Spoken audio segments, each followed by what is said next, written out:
Nunca me había pasado nada raro en carretera. Y mira que llevo más de 20 años de trailero, cruzando la Federal 57 de punta a punta, de Piedras Negras hasta Querétaro, de noche, de día, con lluvia, con neblina.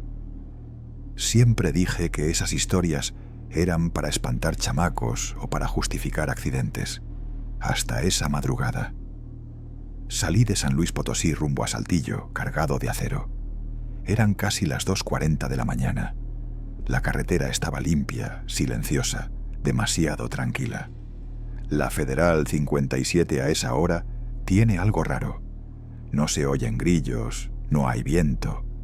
Solo el motor y tus propios pensamientos. Recuerdo que el radio empezó a fallar justo después del kilómetro 170. Primero fue estática, luego una voz lejana, como si alguien hablara desde un túnel. Cambié de estación, pero todas sonaban igual. Apagué el radio y seguí manejando. Fue entonces cuando lo vi. A un lado de la carretera, parado junto al acotamiento, había un hombre con sombrero de espaldas. No levantaba el pulgar, no hacía señas. Solo estaba ahí, quieto, como esperando algo. No le di importancia. En esa zona siempre hay gente rara. Pero unos kilómetros adelante, volvió a aparecer. Mismo sombrero, misma postura, misma distancia del camino. Ahí fue cuando sentí el primer escalofrío. No había forma de que ese tipo hubiera llegado antes que yo. No había desvíos, no había entradas. Yo venía a buena velocidad. Me dije que estaba cansado, que ya llevaba muchas horas manejando. Tomé café de mi termo y seguí. En el kilómetro 176, el tráiler empezó a perder potencia. El tablero se volvió loco. Las agujas temblaban, las luces parpadeaban. Orillé como pude. El motor se apagó por completo. Silencio total. Apagué las luces para no gastar batería. Afuera, la carretera parecía interminable, iluminada solo por la luna. Entonces escuché pasos, lentos, pesados, arrastrados. Pensé que era algún asaltante. Agarré la lámpara y la barreta que siempre cargo. Bajé con cuidado. El hombre del sombrero estaba frente al tráiler. Ahora podía verle la cara, o lo que quedaba de ella. Tenía los ojos hundidos, la piel estirada como cuero viejo. No respiraba, no parpadeaba. Sonreía, pero su sonrisa no se movía. ¿Me da aventón?, dijo. Su voz no salió de su boca, salió de todos lados. Le dije que no podía ayudarlo, que el tráiler estaba descompuesto.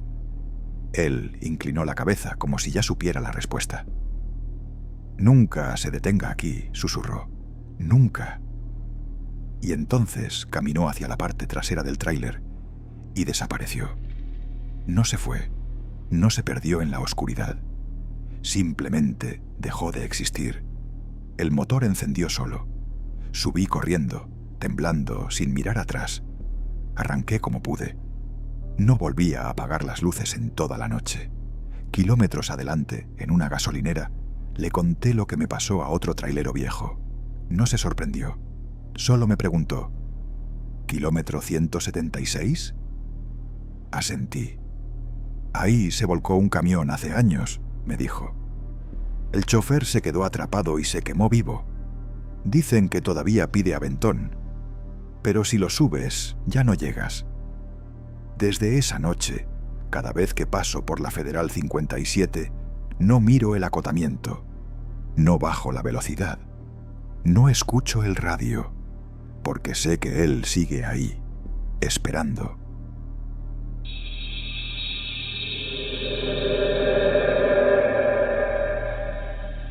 La ruta Monterrey-Tampico siempre me dio mala espina. No por peligrosa, sino por lo que no se ve. Demasiada sierra, demasiada curva cerrada, demasiados tramos donde el radio se queda mudo. Los traileros viejos siempre dicen lo mismo. Si algo se sube contigo en la sierra, No lo bajes hasta llegar.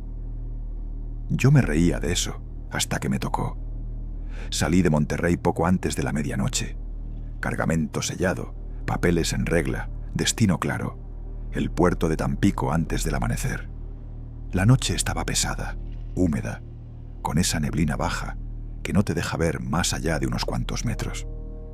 La carretera parecía tragarse la luz de los faros. Pasando Linares, el radio comenzó a fallar. Primero, música lenta, luego, voces distorsionadas, como si alguien hablara bajo el agua. Lo apagué. Preferí el ruido del motor. Fue en una curva, ya entrando a la zona más cerrada de la sierra, cuando vi a la mujer. Estaba parada a la orilla del camino, vestida de blanco, con el cabello largo cubriéndole la cara. No hacía señas, no gritaba, solo estaba ahí, inmóvil, como si la hubieran dejado olvidada. Seguí de largo. No soy de detenerme por nadie en esa ruta. Demasiadas historias de asaltos, demasiados fantasmas inventados. Pero a los pocos kilómetros, algo golpeó la caja del tráiler. ¡Pum! Pensé que había reventado una llanta. Me orillé con cuidado. Bajé con la lámpara. No había daño, pero la puerta trasera estaba entreabierta, el sello roto. Sentí un frío raro en la espalda. Yo no había parado desde Monterrey. Cerré la puerta como pude, subí rápido y arranqué.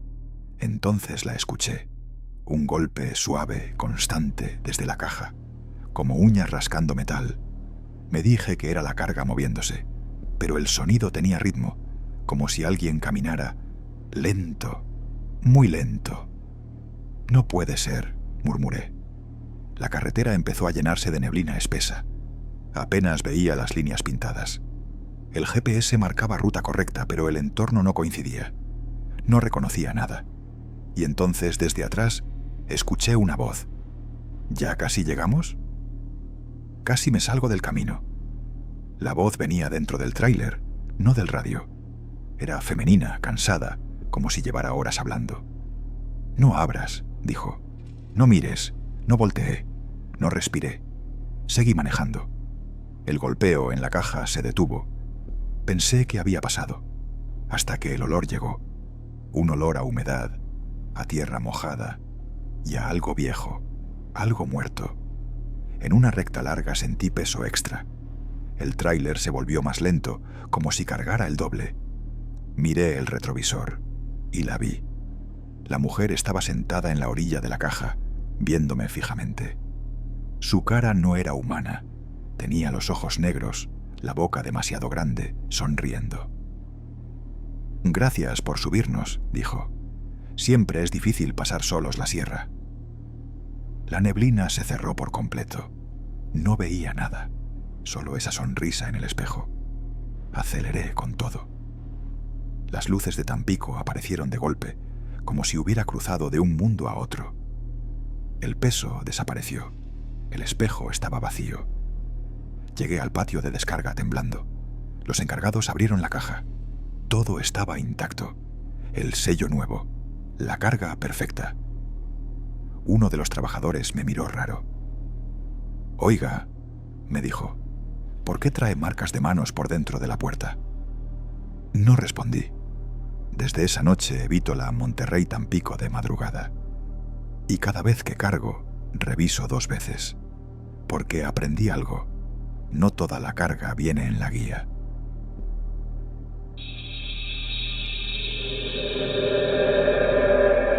La México-Guadalajara es una de las rutas más transitadas del país.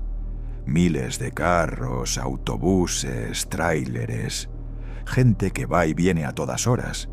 Por eso nadie habla de lo que pasa cuando manejas de noche, cuando el tráfico se muere y la carretera se queda sola. Ahí es donde empiezan los problemas. Yo llevaba esa ruta desde hacía años. Salí del Estado de México rumbo a Guadalajara con carga refrigerada. Nada especial, todo normal.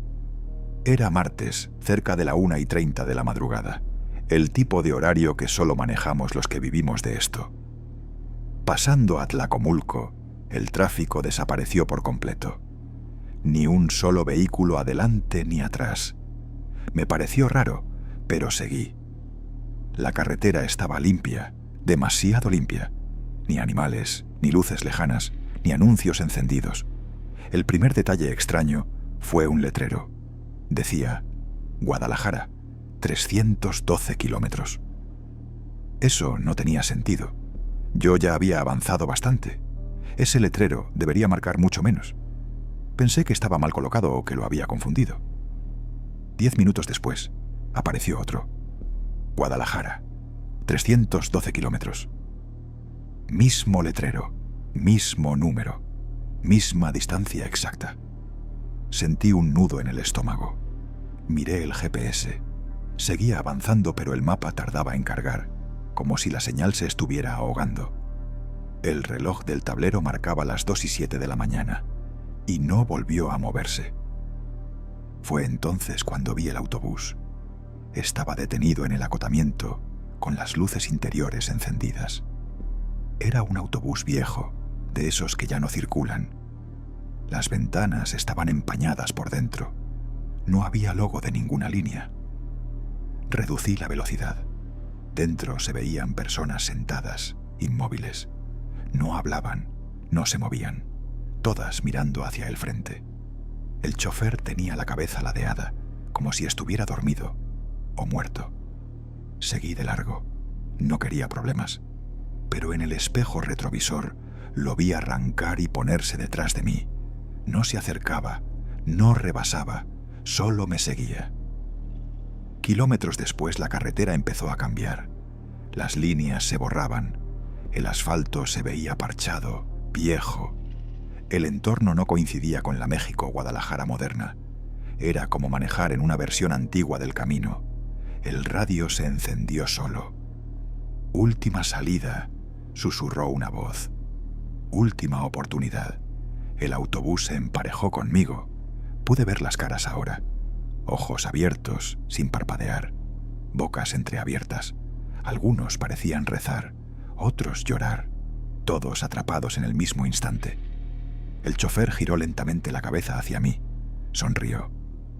¿Va para Guadalajara?, preguntó sin mover los labios. El volante empezó a ponerse duro.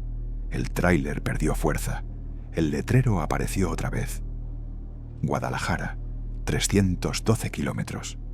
Si se queda, continuó la voz, ya no llega. Si se baja, tampoco.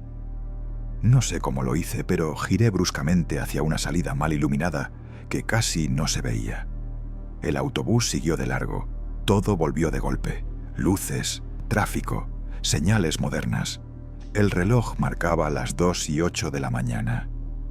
El GPS volvió a funcionar. Guadalajara ahora sí estaba a la distancia correcta. Me detuve en una gasolinera, empapado de sudor. Un empleado viejo me miró y me dijo sin que yo preguntara nada: ¿también vio el camión? Asentí. Antes esa carretera era otra, me explicó.